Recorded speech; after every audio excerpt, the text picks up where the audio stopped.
Sa kabila ng mga pagsubok na pinagdaraanan niya ngayon, hindi bumibitaw si Carlo sa pangarap na makapagtapos ng pag-aaral. At ngayong Abril, natapos na ni Carlo ang grade 7.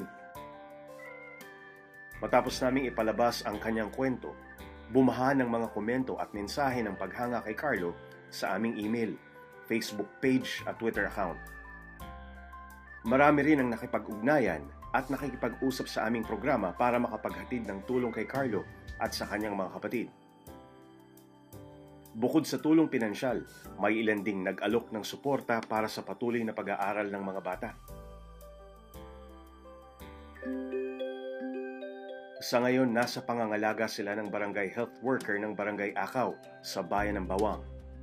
Unang-una po sa lahat, pinapasalamatan ko ang buong may kapal dahil siya ang gumawa at may pakana sa araw-araw na pagsubok sa buhay na magkakapatid. Salamat kay God dahil binigyan niya ako ng pagsubok na alam niyang makakaya ko. Maraming salamat po sa GMA, lalong-lalo na kay Gitaro dahil siya ang naging tulay upang maipamahagi ko ang kwento ng aking buhay. Nagkaroon po kami ng mabuting buhay, mga mabubuting magulang, mga groceries po, pera, mga po, damit. May nagbigay pa po ng mga shoes.